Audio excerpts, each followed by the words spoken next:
Pegamos 3 ratos.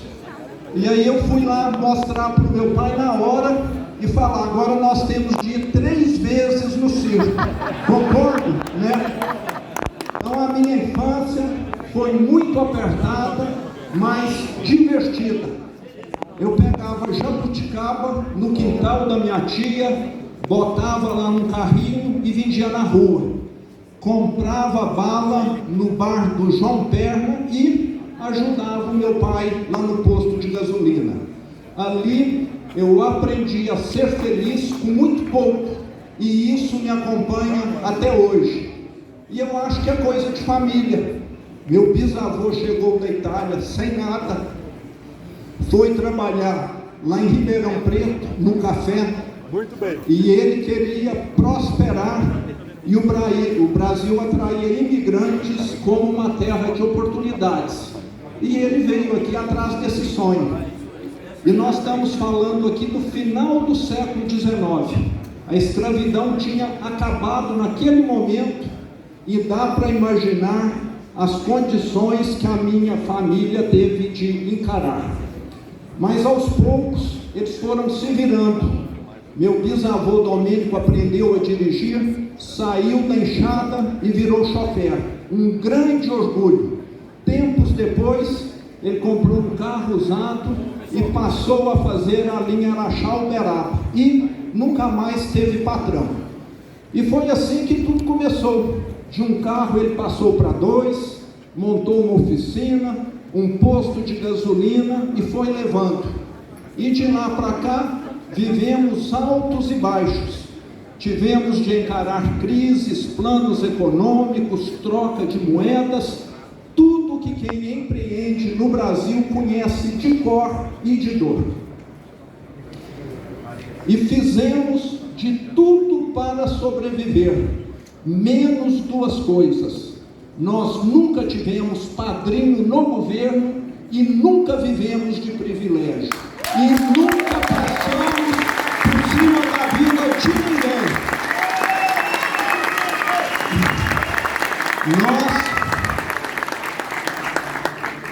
E hoje, as nossas empresas faturam mais de 2 bilhões por ano, tem mais de 5 mil pessoas diretas trabalhando. E num país onde tantos sobem na vida só pelo favorecimento ou dando tombo nos outros, eu tenho muito orgulho de dizer que eu aprendi esses princípios do liberalismo. Não foi em livro, não. Foi dentro de casa, trabalhando e com exemplo.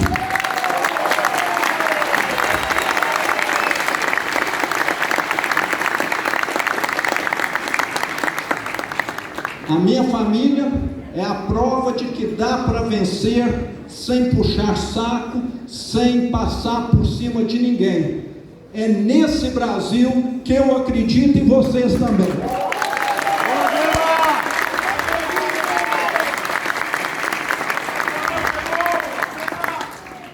Até os 53 anos, a minha vida foi empreender. E eu sempre tive até aversão à política. Mas aí veio a crise da Dilma, tive de reduzir o quadro da empresa em mais de 2.500 funcionários. Foi aquele momento terrível para o Brasil, e aquilo me fez ficar inconformado e indignado. E em Minas foi pior ainda com o governo Pimentel.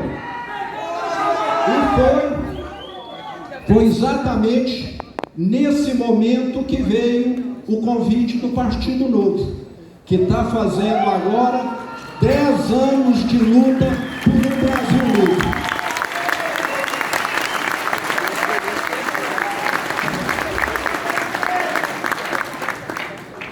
Mas muitos aqui sabem, antes de aceitar o convite do Partido Novo, eu fiz questão de ir atrás de uma psicóloga para me dar um atestado de sanidade mental. Porque eu duvidava que eu podia estar tendo alguma alucinação. Mas, lá em 2018, eu fiquei satisfeito, porque mais de 70% dos mineiros que votaram comigo tiveram a mesma alucinação. E nós estamos mudando esse estado.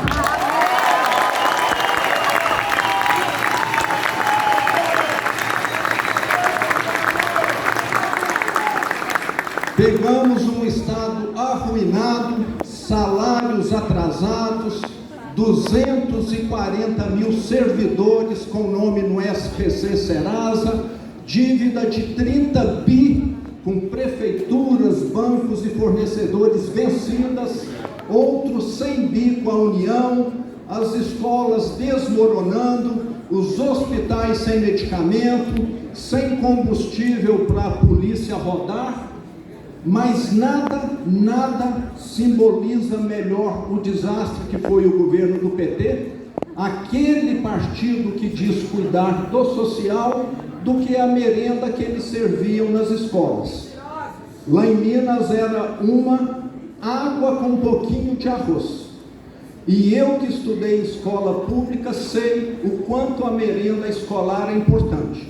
Mas hoje, no governo do Novo, nós investimos na merenda escolar 23 vezes mais do que o PT.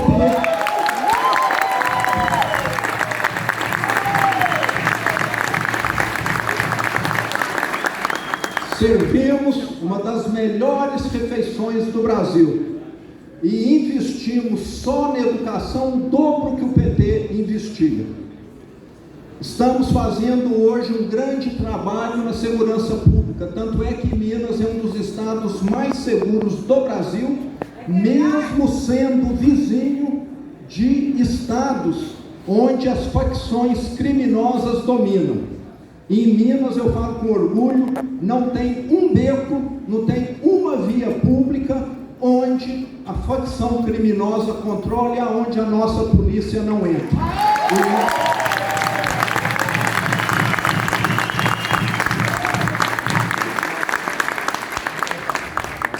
O nosso estado é 100% soberano. E quando eu assumi, Minas Gerais era uma festa para o novo cangaço. Todos os anos, mais de 100 cidades caíam na mão desses terroristas, que explodem bancos, agências bancárias e o pior, fazem escudos humanos na hora de fugir. Mas nós, em 2021, acertamos as contas com eles lá em Varginha e nunca mais eles entraram em Minas Gerais.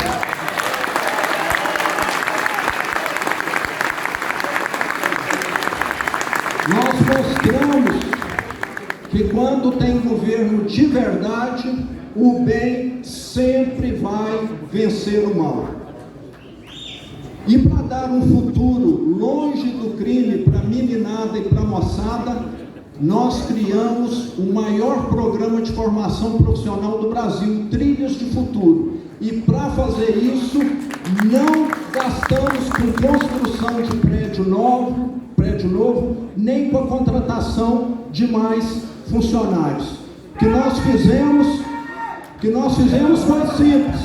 Nós colocamos o dinheiro na mão do jovem e ele escolhe o que e onde quer estudar. O governo não impõe, ele só apoia. E é isso que nós queremos.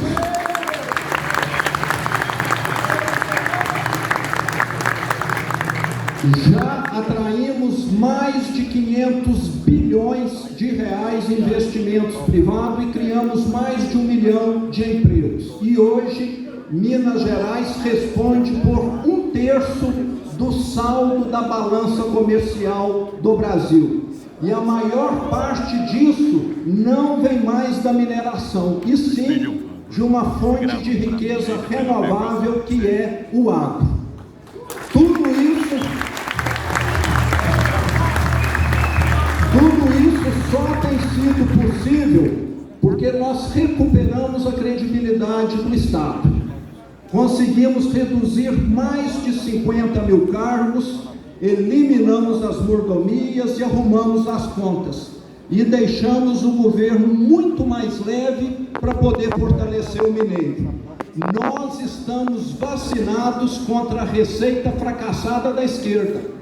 O caminho para a prosperidade nós já conhecemos. É apoiar a livre iniciativa e ter um Estado que não atrapalha. E se foi possível fazer em Minas, é possível fazer no Brasil.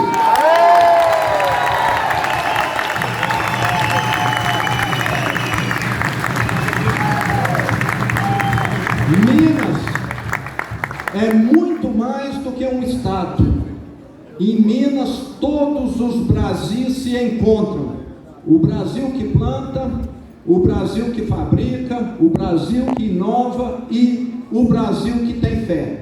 Por isso, quando olhamos para Minas, a gente vê o que conseguiu e a gente percebe que o Brasil tem jeito sim.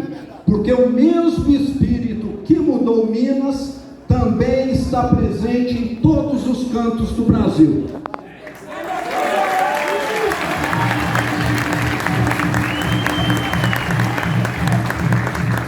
A indústria brasileira, nós sabemos, tem nomes como a Embraer, a Marco Polo, a WEG, Boticário, CIMED, empresas que inovam, competem no mercado global e mostram que o Brasil é capaz quando o governo deixa de atrapalhar. Elas são provas vivas de que existe um Brasil produtivo, moderno, competitivo, à espera de um governo sério. E no agro, o futuro já é realidade.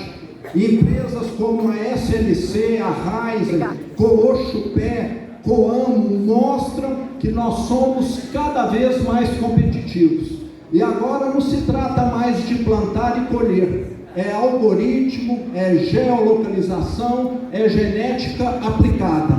Só falta o governo ter esse nível de profissionalismo. Concordam?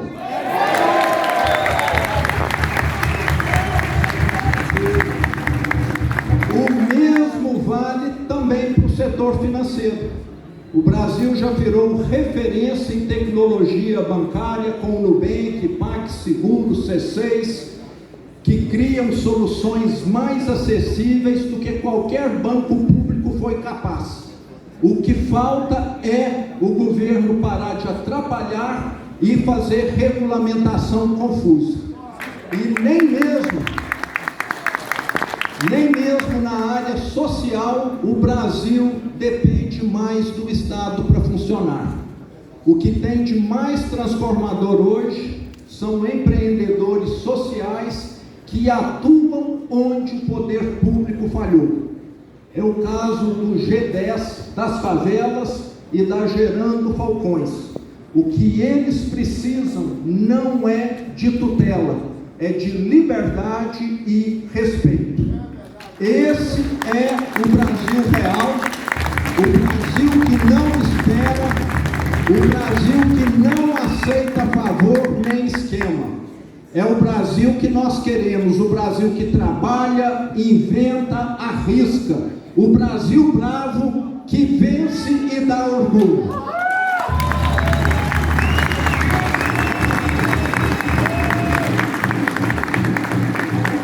E é com esse Brasil bravo, é com ele que nós vamos chegar a Brasília.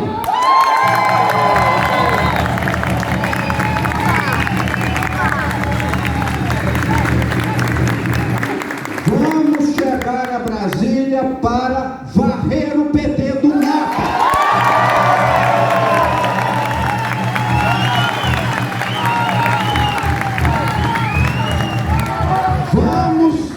Vamos chegar a Brasília para acabar com os abusos e perseguições do Alexandre de Moraes.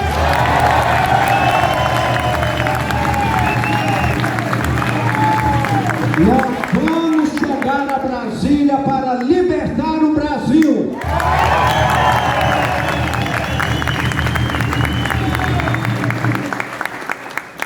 Essas próximas eleições vão decidir o nosso futuro.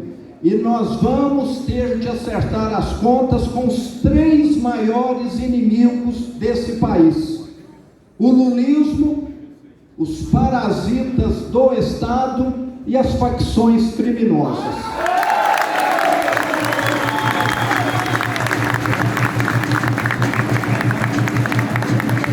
Hoje, nesse momento, 23 milhões de brasileiros vivem sob a tirania das facções.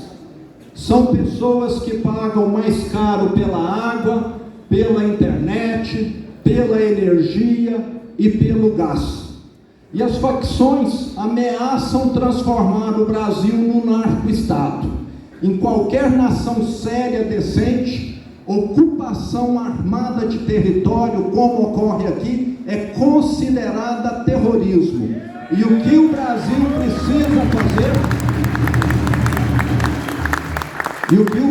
precisa fazer é mobilizar todas as forças de segurança contra essas organizações que matam pessoas de bem e que custam tão caro o país. E temos de agir já com relação a isso. Todo ano, o Brasil, infelizmente, gasta bilhões para sustentar uma casta de privilegiados dentro do Estado. Só o Judiciário, mais de 10 bilhões em salários acima do teto. Aposentadorias especiais, pensões idem, e isso segue em vigor no setor público. Quando se soma tudo isso, super salários, pensões, mordomias, essa conta ultrapassa 100 bilhões de reais. Reformar o Estado e liquidar esses privilégios é decisivo para o Brasil avançar.